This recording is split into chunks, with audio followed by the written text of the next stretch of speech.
آج کا ٹاپک ہمسائے کے حقوق پر۔ عبداللہ بن عمر رضی اللہ تعالیٰ عنہ سے مرفوع مروی ہے کہ کتنے ہی پڑوسی قیامت کے دن اپنے پڑوسی سے چمٹے ہوں گے اور کہہ رہے ہوں گے، اے رب، اس سے پوچھو کہ مجھ سے اپنا دروازہ کیوں بند کر لیا اور اپنا فضل مجھ سے کیوں روک لیا۔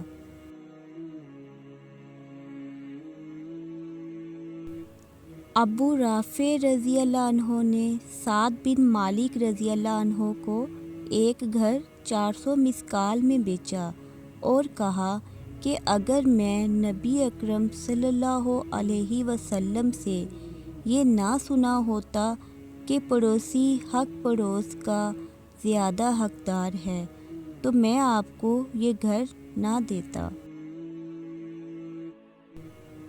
حضرت عائشہ رضی اللہ عنہ نے بیان کیا کہ میں نے پوچھا، یا رسول اللہ صلی اللہ علیہ وسلم، میرے 2 پڑوسی ہیں، میں ان دونوں میں سے کس کے پاس ہدیہ بھیجوں؟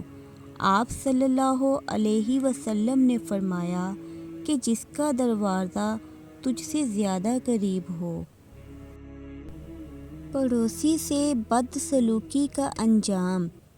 حضرت ابو ہریرہ رضی اللہ تعالیٰ عنہ سے روایت ہے کہ رسول اللہ صلی اللہ علیہ وسلم نے فرمایا، جنت میں وہ شخص نہیں جا سکے گا جس کا پڑوسی اس کی شرارتوں تکلیفوں سے محفوظ نہ ہو۔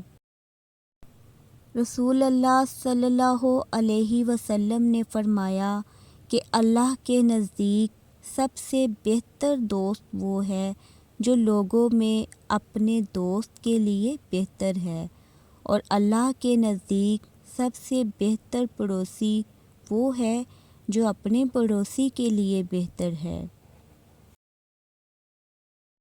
پڑوسی کو تکلیف نہ پہنچائیں۔ رسول اللہ صلی اللہ علیہ وسلم نے فرمایا، جو کوئی اللہ اور آخرت کے دن پر ایمان رکھتا ہو وہ اپنے پڑوسی کو تکلیف نہ پہنچائے، اور جو کوئی اللہ اور آخرت کے دن پر ایمان رکھتا ہو وہ اپنے مہمان کی عزت کرے، اور جو کوئی اللہ اور آخرت کے دن پر ایمان رکھتا ہو وہ اچھی بات زبان سے نکالے ورنہ خاموش رہے۔